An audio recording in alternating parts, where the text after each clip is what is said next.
Hi, everybody. Welcome to our webinar, 3 Stories to Write About Students with Disabilities in the COVID-19 Era. I'm Allison Kowalski, EWA's Program Specialist. Just wanted to say welcome everybody and to our panelists and moderator today for this conversation. So without further ado, I want to introduce our moderator, Corey Mitchell from Education Week, and we're going to kick off this webinar. Oh, thank you, Allison.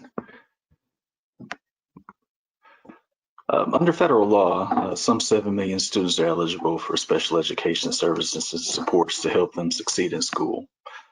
As schools shut down across the country because of the pandemic, the spring and summer months were tough for these students and their families because they were separated from the teachers and staff who were so crucial for their academic success. Now that classes have resumed across the country, we'll discuss what reporters should be on the lookout for this school year and explore what questions you should be asking. With that, I'd like to welcome Robbie Kreitz from the California Teachers Association and Megan Whitaker from the National Center for Learning Disabilities, who will be guiding us through the discussion today. And we wanted to start out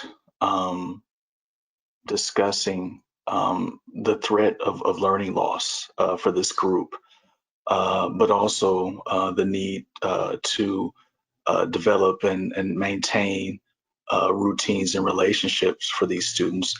And just wanted to start out by turning to both of you to ask you, what are some things that the districts can do to combat learning loss, and what kind of questions should reporters be asking about those things? I'm happy to jump in on this one. And for those of you who aren't familiar with the National Center for Learning Disabilities, we're a nonprofit organization that focuses on supporting students with learning and attention issues. So we work on issues across general, special education, as well as disability and civil rights. And so I really think of this from a holistic perspective when thinking about what learning loss can look like and what it means for students with disabilities, because these are students who have been left behind for a long time.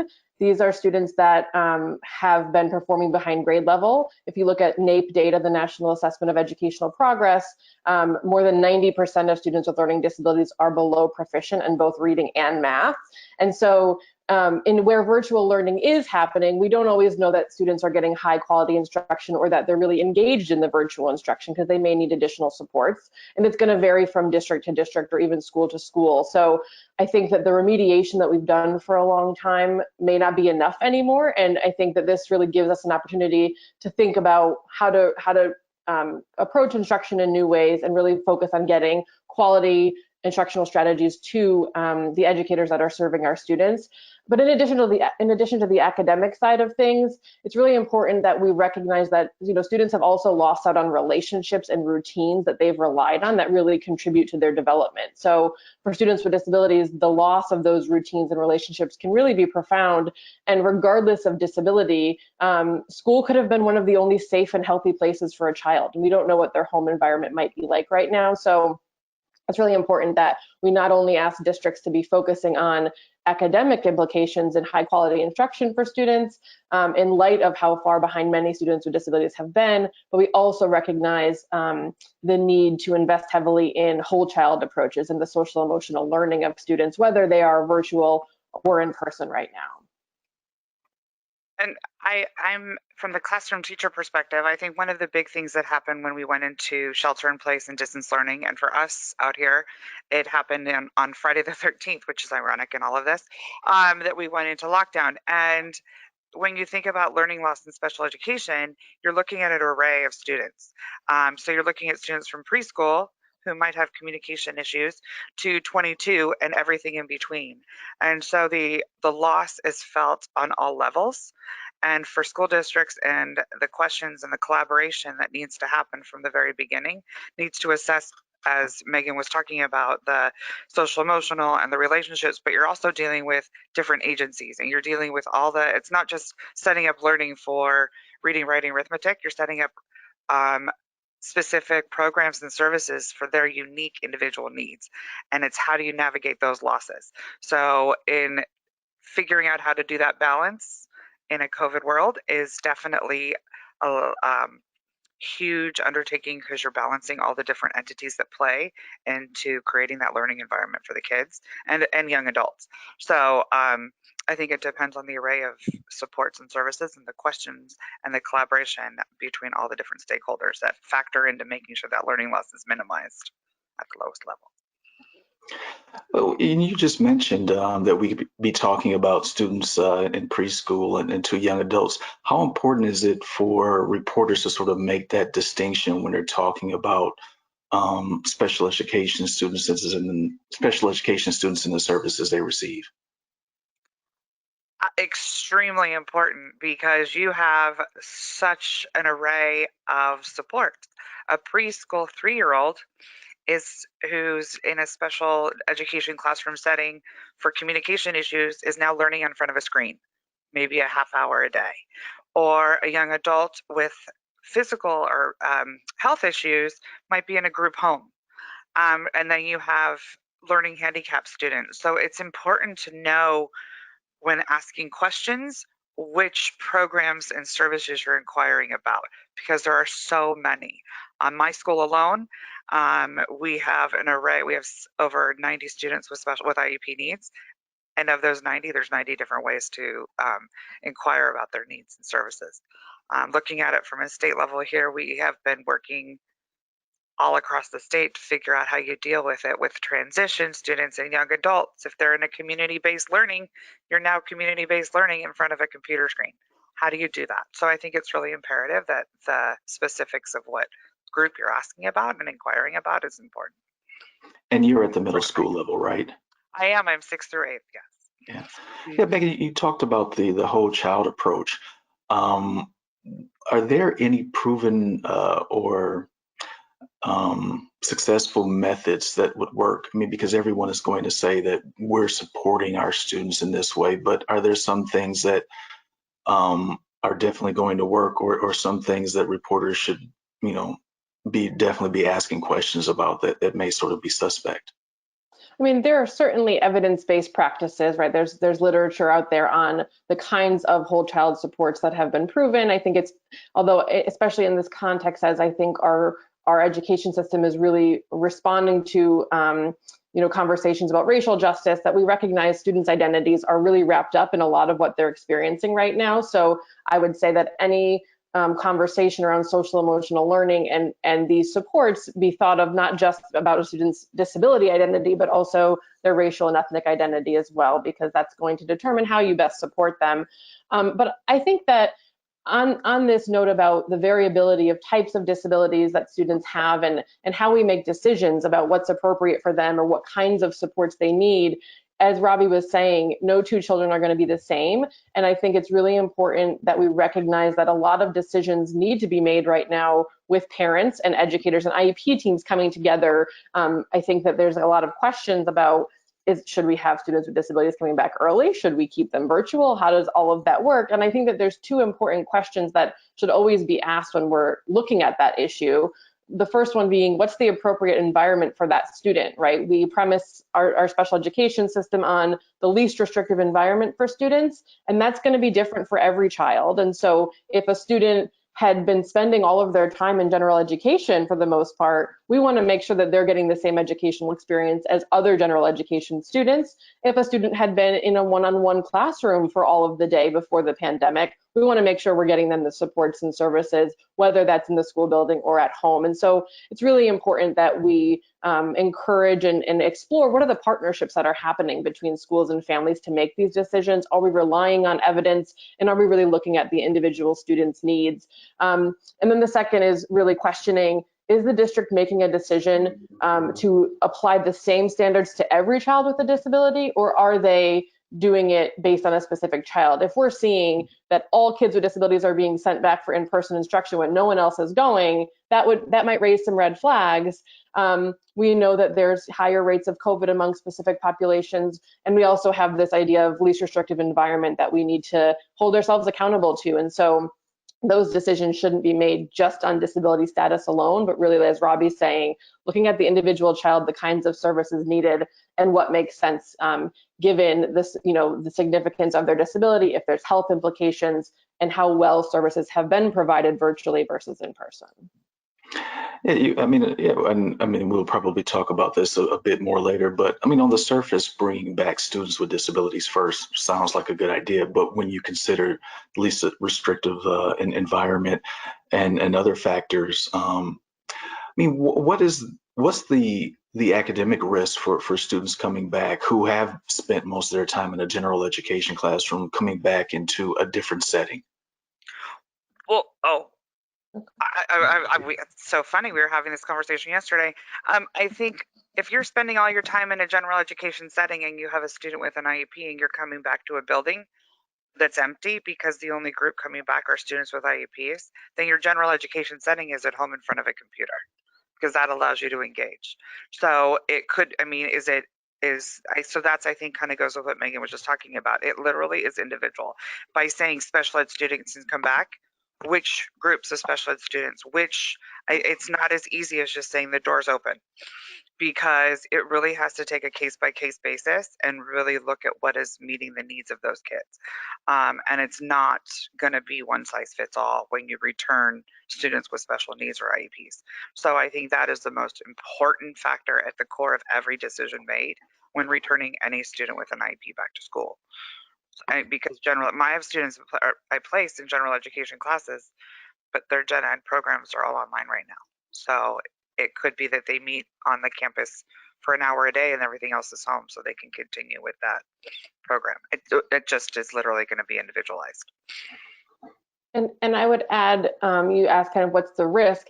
I would say that we have to really think about the benefits of inclusion for students with disabilities. And there's a long line of research talking about inclusion benefits not only the students with disabilities themselves, but also the students alongside them in general education, as well as the teachers who are instructing them. So there are benefits across the board when we do meaningfully include students. So students with disabilities might be missing out on those peer interactions and learning from others in the classroom, and vice versa, right? Having students with disabilities in general education classrooms is beneficial for a variety of reasons. So I would say that not only it's not just an academic risk, it's really just whole child development risk. It's just their contributions to the school community as well that we need to be thinking about. When it comes to the federal mandates or requirements around special education, I mean, what have been the toughest things for schools to deal with? I'm going to let you go first as somebody in the thick of it. The federal mandates have continued. We still have the legal timelines. When we went, I say lockdown, but when we went to shelter in place on Friday the 13th, there was a little bit of a stay put in terms of some of our, timelines that come along with IEPs and special education. But as we opened for distance learning in the fall, those timelines came back. And so the rigor and trying to get everything that was stay put in the spring and catching that up with the fall, none of that has been relieved. And so that is definitely burdensome. But then how do you do it when you're sitting in a distance learning because you're still at home? So, and I say home because the schools are open, but the facilities are closed. So how do you assess a child? How do you ensure that you have up-to-date data? All of those are federal, but then now you're factoring in county guidelines, state regulations, and none of the three are meeting. And I think that's the biggest challenge on how can you adhere to federal guidelines, but then stay compliant with your state, your county, and your district policies. So if there's an answer to that, that's $1 million question. And I just want to just a point of context. When you start talking about timelines, are you talking about IEPs and distance learning plans? And if so, what are some other things that you're talking about when you're talking timelines? Timelines and forgive me, timelines in special ed language, meaning like yes. IEP guidelines and timelines. IEPs driven timelines. Yep. Okay. All right. Sorry about that. And Megan? No, I apologize. Thank you. And I guess I would offer also like a little bit of a different perspective, because NCLD has been an organization advocating for maintaining a lot of the same requirements and making sure we're not going back on the rights of students or families. And I think, recognizing that many districts did create distance learning plans for every student, and that was a huge lift. And especially, with all of the additional services that students with disabilities might need. And many of them have been able to provide a good amount of the services that students needed, but not all. And I think that that has been a challenge. I think what we've been hearing from parents as well is that the collaboration, right? If you even in places where you had a good relationship with your IEP team before the pandemic, there wasn't always the same level of communication once the pandemic began. And so it had been a challenge as well to connect with families. I think everyone was under an immense amount of stress because of the pandemic in their own personal lives and in home lives and work lives. And so that connection between families and schools, I think, has been strained and was also a challenge to bring everyone to the table and make these important decisions. And I think the reality is it was different for certain student groups. So there's 13 categories of disability recognized. Children can have any number of disabilities. And so some students thrived under distance learning, right? They didn't have the anxieties that they may have had in this classroom.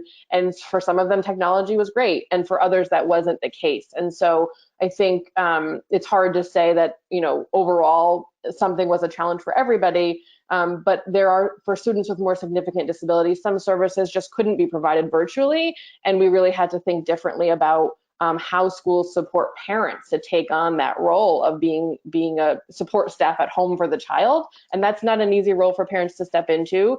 And I think that also was a challenge, is, trying to get enough support to parents to kind of mimic the kinds of services a student might get in school that they weren't able to get at home.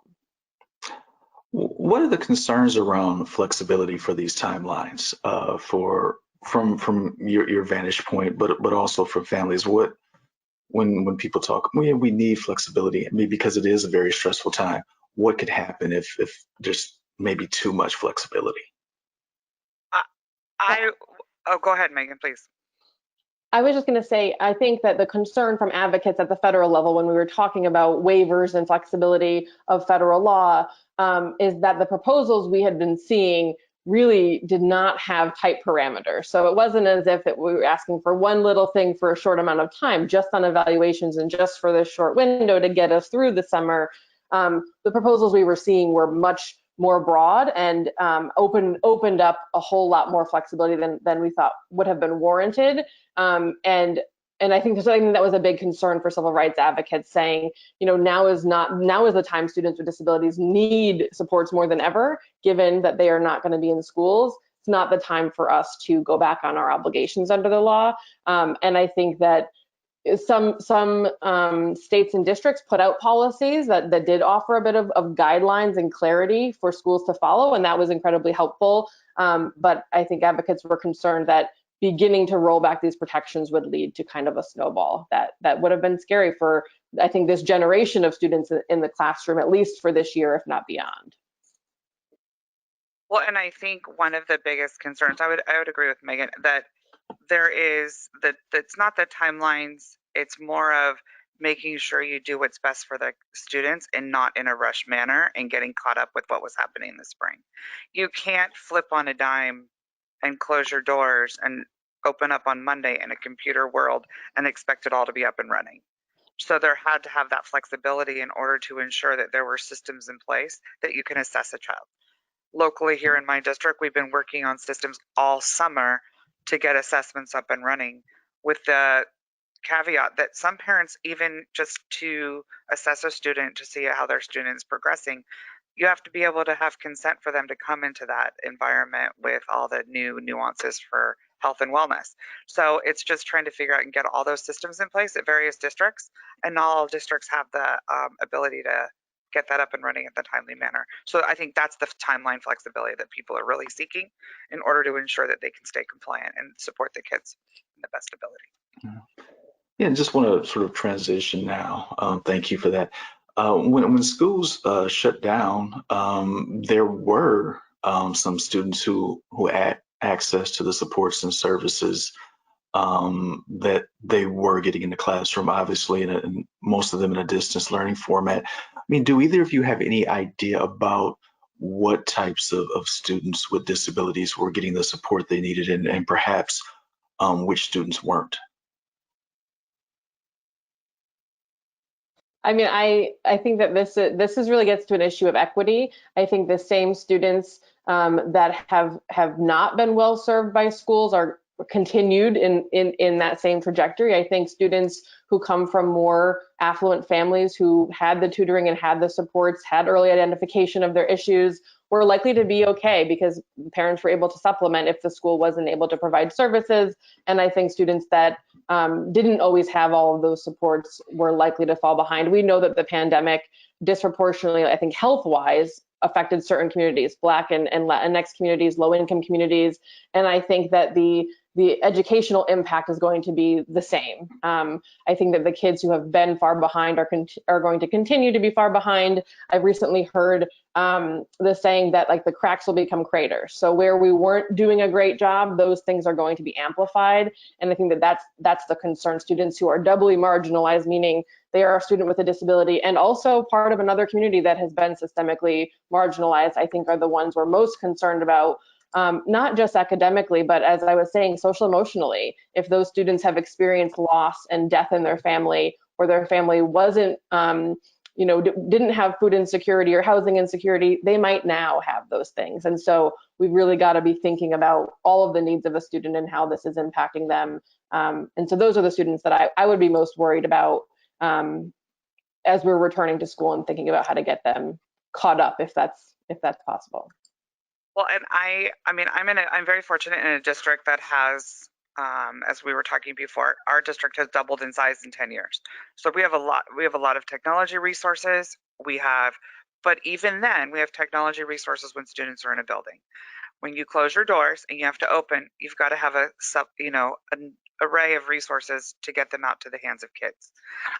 Just that, and the influx and need of computers in districts, because everything we're doing right now is relying on a computer.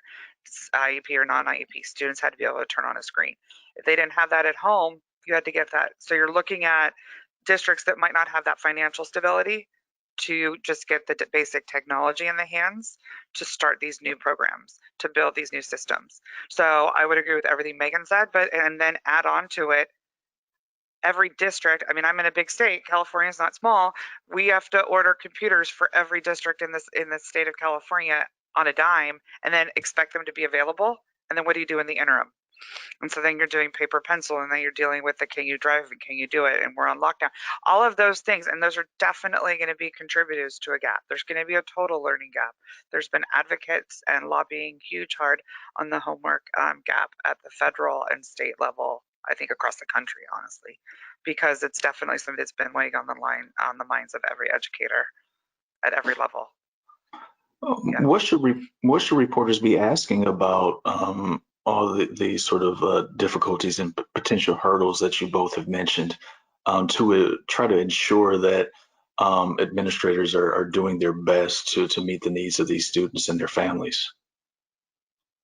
I think they can ask about, like Robbie was saying, what they've done on the technology front to get kids connected, whether they're rural students, whether they are families with only one device and multiple students, right? There's a lot of districts that have been investing a lot of money to get them connected. And I would also ask questions about how districts are potentially connecting families to supports outside of academics. If they are aware that a family is struggling, are there community partners or other kinds of mental health supports that they can refer families to? The health of the family is important to the health of the child. So the more we can be thinking about how districts are prioritizing social emotional health. And I would add here, it's not just the social emotional health of students and families, but also of educators who themselves are living through the pandemic and the effects that it's having on everybody. So those are the kinds of things that I would ask, and how they're using federal funds to do these things, right? We know that the CARES Act, while it wasn't adequate in terms of the amount of funding it provided,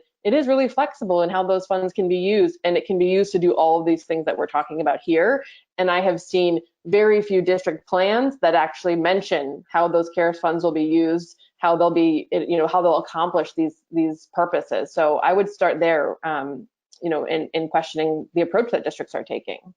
Well, and I would also add to that, the one thing, and I think I heard social emotional, but also what parent education or caregiver or family, whoever the guardian, group home, whatever it may be, what supports are you providing to ensure that they have the knowledge to be the home educator? Like how to the awareness and the skill sets, because these kids are now going to need reliance on whoever's the adult in the home of some sort, some way, shape, or form to support them and helping them get up and running. And I think it's what supports are we providing to the adults to help be part of this process and work collaboratively as opposed to work in isolation. What about families of students who are learning English, who, English is not spoken in the home, but who are either eligible or may be eligible for special education services? What can districts do to not only identify those students, but also support their learning and support their caregivers, like you mentioned?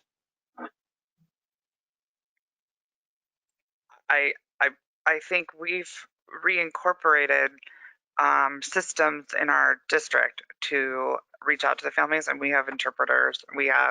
And I think districts are building on those and bringing them back as we had them before. So now we just have to have them in a new format. And so I think it's making those connections.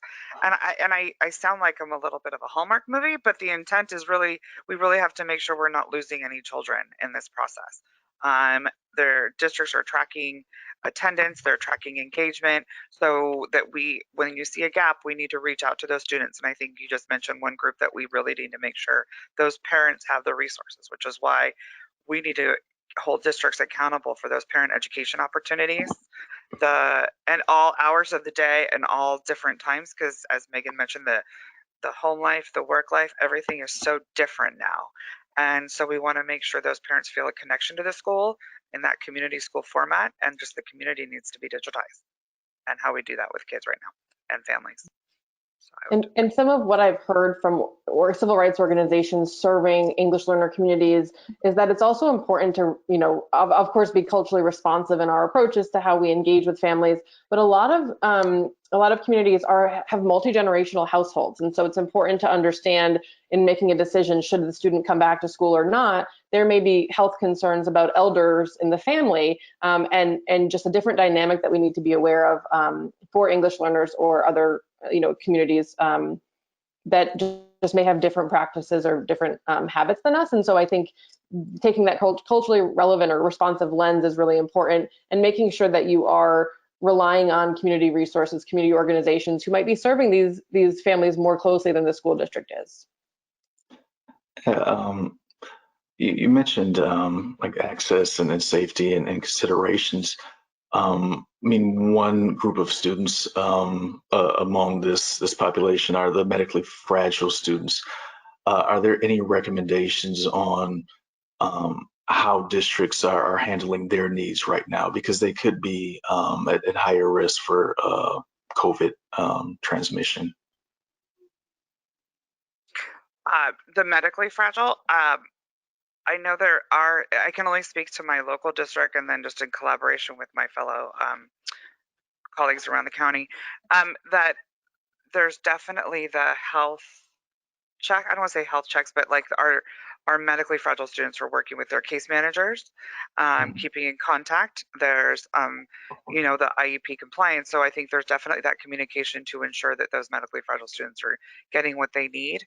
And so when you talk about bringing them back in a cohort or a pod, in whichever jargon we're working with, ensuring that we have safety procedures in place, safety protocols, because safety takes a whole new descriptor in a COVID world and students on a campus.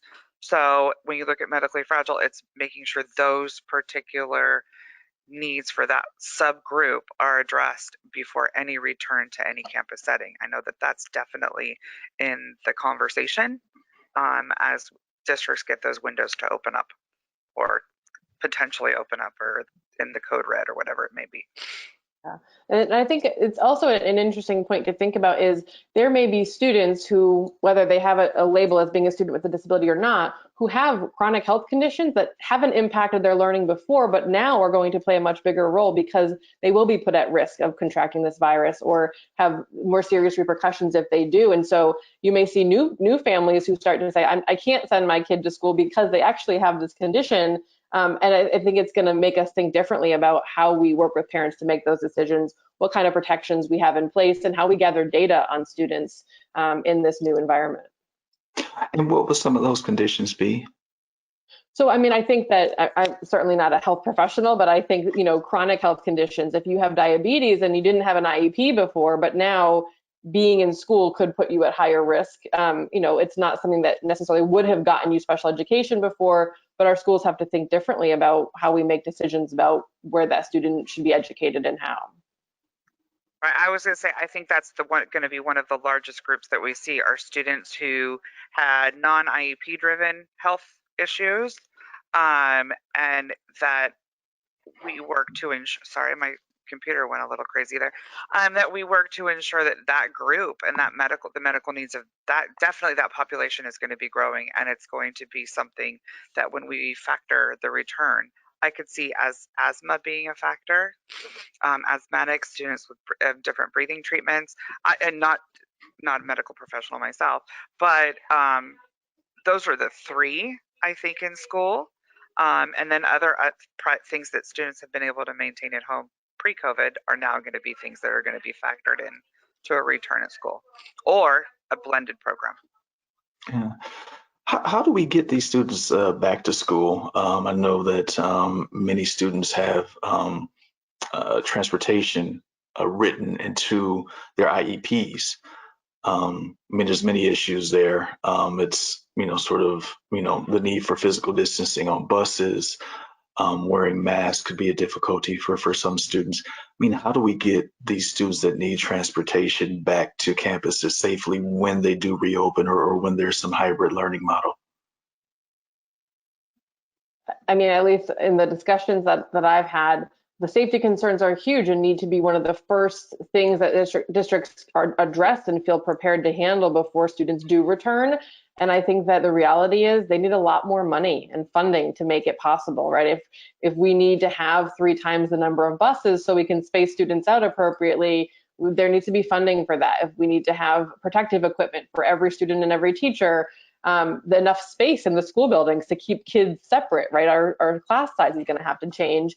And I think the policy discussions have really centered on the fact that Congress has not provided adequate funding for schools to do this. We know that state and local budgets are going to have a shortfall because businesses have closed and the tax revenue is going to be different. So that's a really big concern, and something that we've been, pushing for is a whole lot more funding to help districts do this safely. But of course, not conditioning it on reopening, right? We can't force a school to reopen and say, because you reopened, we'll give you money. We've got to help every district get to a place where they can safely reopen. And I think that funding is going to be the first hurdle that districts are going to have to get over in order to be able to do this. I concur. Funding is definitely going to be factor number one, but I can see districts looking at alternatives to busing and the list, when you think of just getting on a bus and look, a big bus, little bus, whatever it is, the contact tracing and all these little nuances, like you have to have a map. We're discussing this week. You have to have a map of who sits here. All those procedures, those procedural things have just been compounded on school districts and classrooms and counties to ensure that students are safe at every capacity. So I could see a transition. We've transitioned from busing locally to like student car service, but not in a glamorous way. So we have individual students sitting one student in a car. So that social distance piece is there, but how many of those groups are available across the country?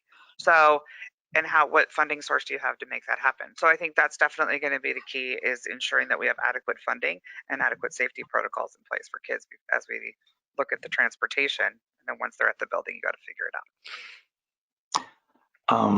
We started talking about the various therapies that students may receive, especially when you're talking about students in pre-K and early elementary, speech services, occupational therapy.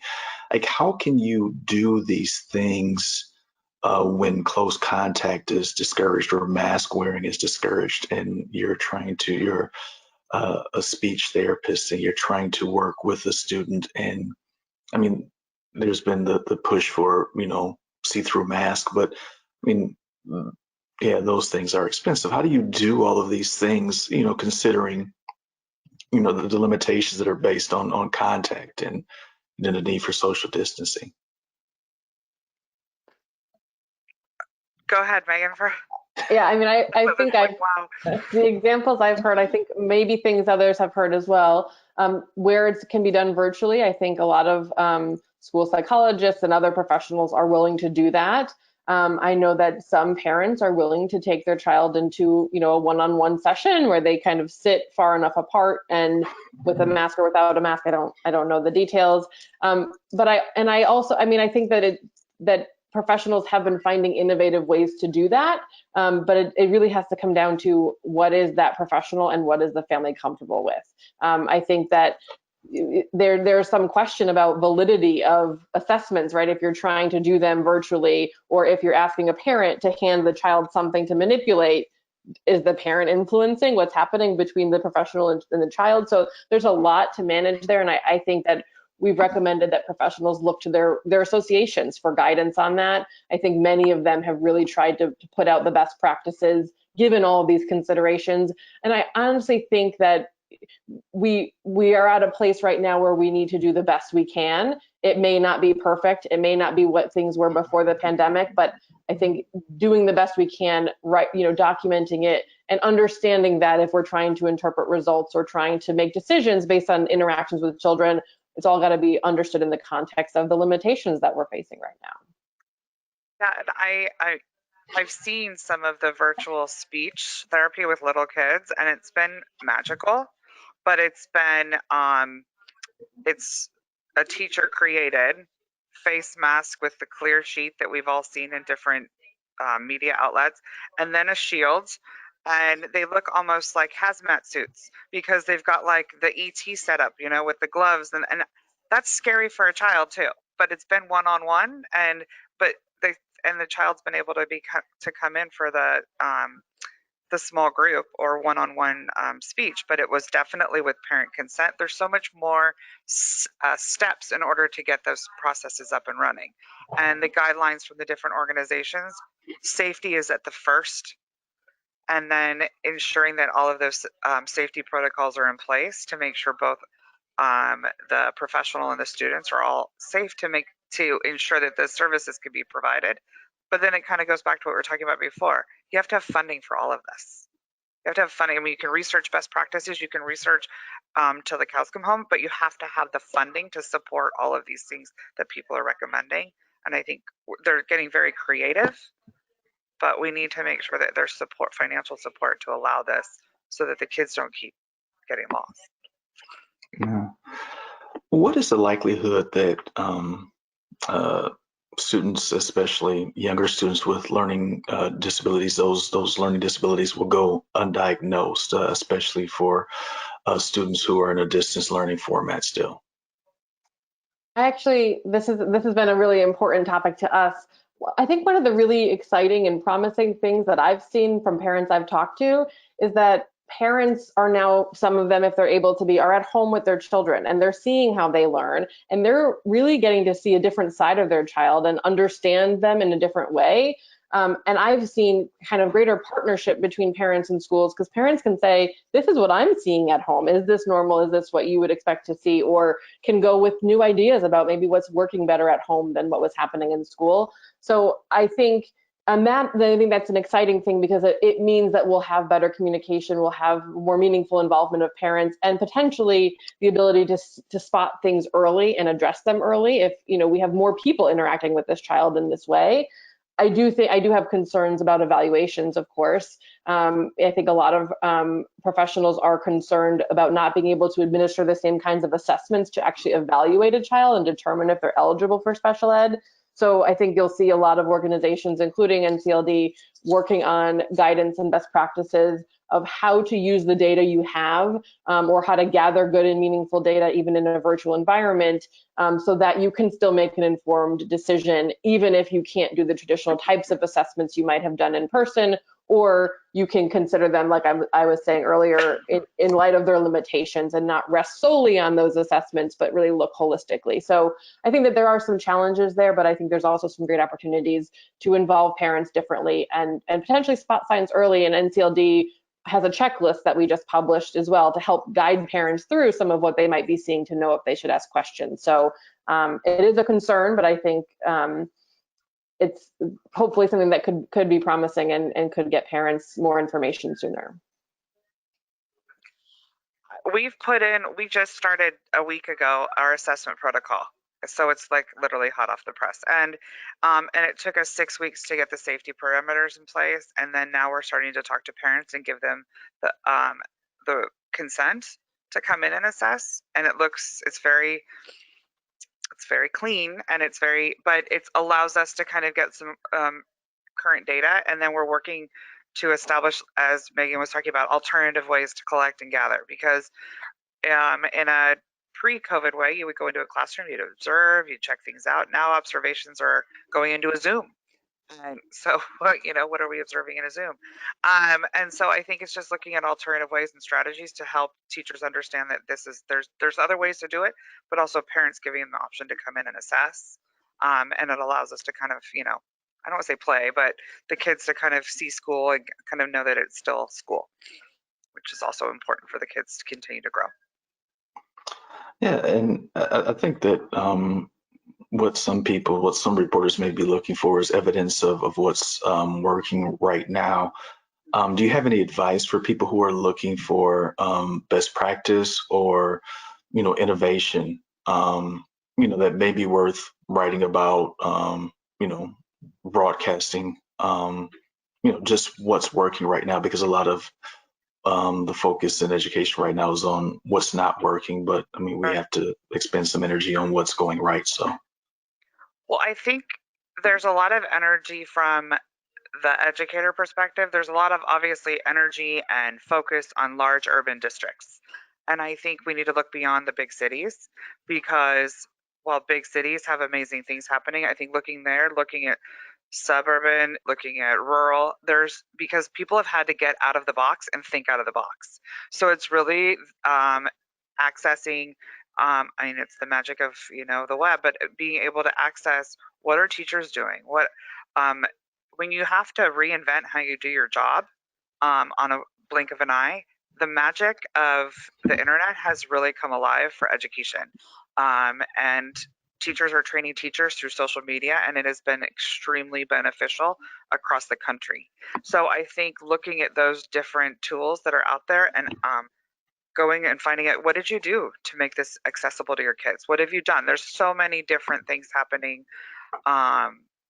through social media, but also just reaching out to those educators. I know that the collaboration's there. So I think just talking to I say first responders, but first frontline workers in the classroom.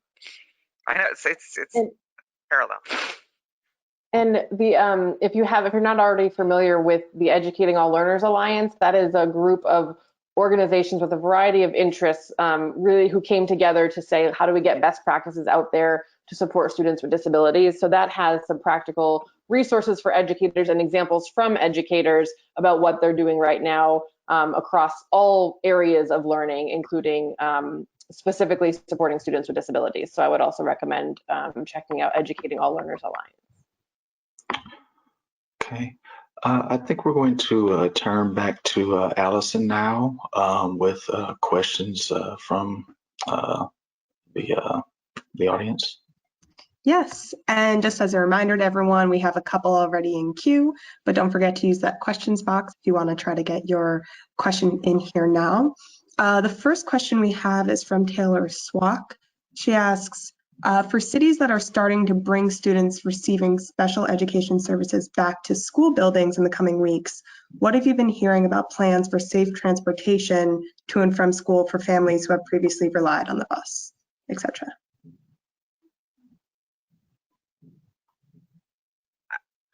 I think I mentioned this earlier, we have used, I don't want to say it's like a car service, a company that is doing almost like individual student, why can't I think of it? What we all do at the airport, like a web-based car service that they pick the kid up at the house and they bring them, so their kids aren't on the bus for hours on end, but it's also only one student in the car.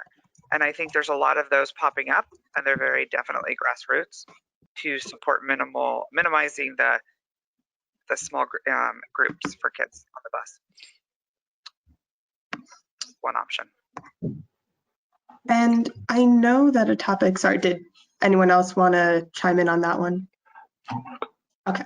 I know that we also had talked in our kind of conference call about how disciplinary actions might disproportionately affect the student population. So I was wondering if we could kind of explore that and kind of concerns around there, and why there might be higher rates of that and why reporters should be looking for those numbers.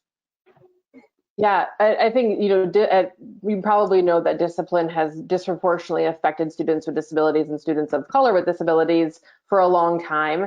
And right as we're seeing a lot of push in Congress to address school climate, we're faced with a different reality of virtual learning and what discipline looks like there, as well as new protocols that students are going to be expected to follow when they get to school. So I would certainly say that this is a big concern of a lot of disability advocacy groups.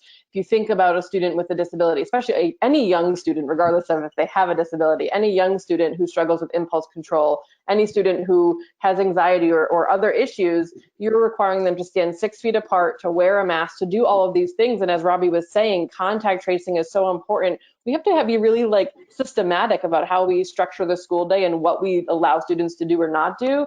That's going to be really challenging for a lot of students. And so, we were concerned about what happens if a student doesn't wear their mask. Are you going to discipline them? Are they going to be kicked out of the classroom? Are they going to be sent home from school? Because exclusionary discipline has been a huge problem, and it's worrisome that these new standards might also result in additional discipline for students with disabilities. And then, virtually, we're seeing situations where students are kicked out of their Zoom rooms, where they are muted, where they have their videos turned off because the teacher doesn't want them to be seen or to participate. Those are all forms of discipline, and I think we have to think differently about how we define exclusionary discipline in a virtual environment, and make sure that schools are tracking this, because we need to hold schools accountable. We have the civil rights data collection. How do we define all of those discipline measures in this setting? We are certainly monitoring that and watching that, and really want districts to be thinking about their discipline policies, as a whole, but now how we apply them in this virtual setting as well. Well, I was going to add to that. The thing about a return to school is we have, in my county alone, there's 37 different district communities. And within 37 districts, there's thousands of schools. And within those schools, every practice is different. There is not a template that says these are the basic, this is the starting point. So we have just alone 37 million different ways to do discipline. So tracking it and what the expectations are is going to be so challenging, and it's going to be so unfair, because the kids are the ones that are going to be the ones that lose out. So if we don't have a system in place where districts are held accountable and schools are held accountable, then it's just going to trickle down, and it's going to end up falling on classrooms and teachers, and it's not going to have the supports at the higher up. I think we need truly need some real professional development and educational opportunities to figure out how we can retrain ourselves to do this. And yeah, absolutely. And I would also just add the Office for Civil Rights at the Department of Education put out guidance about a week ago on this topic of requiring mask wearing and what it means for students with disabilities. And they actually said it could be a violation of a student's right to a free, appropriate public education if you require them to wear a mask. And so you need to, it's not saying it's an automatic one, of course, but there could be a situation where requiring that does deny them FAPE. And so they were encouraging schools to figure out how to build in modifications or flexibility in that policy if there are students for which FAPE becomes a concern. And so the question then remains, how do you also keep everyone safe in that situation? It's definitely not an easy thing to do, and something I think we're going to have to closely watch and see how schools handle. Are there any privacy concerns with this population, especially in distance learning and recording of classroom meetings and perhaps therapy sessions? Yeah, so NCLD put out a paper with the Future Privacy Forum on this over the summer, when the conversation was more about how do we know that, you know, doing these virtual sessions or even providing virtual instruction and recording it isn't a violation of privacy laws. And I would say, like, the main the gist of that paper for us was, don't let privacy concerns prevent you from instructing students, right? Our goal is to get them access to instruction, and concerns about it being in their educational record or people viewing them on video shouldn't prohibit you from doing those things. Of course, be conscious of if you're recording it, where you're saving it, and who might have access to it. But I think now the conversation, especially in light of discipline concerns, has turned to surveillance of students. We know that a lot of schools or districts have used software to monitor what students do on social media, but now you're actually giving them a tablet or a laptop and saying, here, use this because we want you to be connected to school. What kind of software has been installed on there, or are there limits to what students are allowed to use that laptop for? And what are the repercussions if they do something that they shouldn't on that laptop? So yes, I think that there's a lot of conversation among civil rights groups about what's happening with surveillance right now. But again, I would caution, like, we have to balance access for kids and instruction for kids with concerns about data, and we're trying to find that middle ground. But we don't want to get to a point where we see these issues disproportionately affecting students with disabilities or students of color with disabilities. We have another audience question in here from Laura Kaved. What about items that students would have gotten in person? Weighted vests for students with autism, manipulatives to help them focus. If a district isn't providing that during virtual learning, is that a violation of their federal rights? I suppose that, I mean, it could be if those things are necessary to their education and for them to have access to a free, appropriate public education. I do know some amazing teachers have actually, like, hand delivered things to students' homes to say, I know you need this and I know it'll help with your education. And so teachers have gone above and beyond to provide those things. But I mean, districts are still responsible for providing a free, appropriate public education, including the services or the supplies or materials that might be needed for that child. So I think that we should still expect those things to be happening. We've put in systems where students can pick up things once a week. So special ed students, our preschool, everybody, we have packet pickups where they can come in, and a lot of those nuances that are unique to students with IEPs, we are there, we put them together so that the parents can come by and get whatever for the lessons of the week or every 2 weeks, whatever system the teacher sets up. So the parents and the students have everything they need to, at home. And definitely out of the box, people are doing the meeting in different settings. Come to this park, we have all the stuff, whatever it may be, they're getting it in the hands of kids. Good, great. And we have another question here too from Andrea Borjalowski. When we return to campus, many students will end up far below grade level, particularly with lower SES populations. Do you think there will be a sudden influx of disproportionality with special education eligibility, and how would we address that? Absolutely. Like, I'm just nodding yes. Well, and on the other hand, though, I think some districts are saying we are going to pause identifying students because we don't know. We can't rule out that students have gotten good instruction and that this is something else at play here. So I think it could go either way. I think it might be district dependent on how they're handling that. Some people are recommending you look at those factors first, exclusionary factors around instruction, before you even start doing a more formal assessment or evaluation. I think it just depends, but I think, one important thing to think about here is, outside of the identification piece, is what do we do about that, right? We have spent so long really focusing on remediating students who have been behind. We've got to think differently. Everyone has lost time because of school closures. Everyone is going to be behind. We've got to think, I think, more innovatively about acceleration models and how we can, I've seen districts plans including like power standards and new ways of thinking about instruction. And I think that that's a really promising area to go into that we haven't done yet. And we should take this opportunity to do that. Well, and I think we also need to work, thinking of the audience here, is working to educate communities of and I agree with what Megan was just saying, there is a gap across the board. This isn't students with learning differences. This is students, literally every child has lost the way in which we've educated over the past 7 months. And so we need to see what parents and communities can do in partnerships to help support closing those gaps. And then also identify, because you were returning to school or were thinking about coming back or whatever it may be, that you're going to want to automatically assume putting a request in for assessment. But let's look at all these factors at play, because this is something that's impacted every student. So let's look at ways we can support your child, as opposed to automatically jumping to let's find a problem. Does that make, and working collaboratively, I think, is going to be key.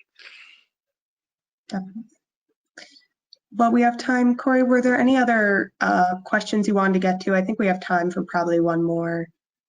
Well, I mean, just I'd like to give Robbie and Megan the opportunity to, for lack of a better word, just to make some closing statements, perhaps something that didn't cross my mind that they want to get across to the reporters who are joining us today.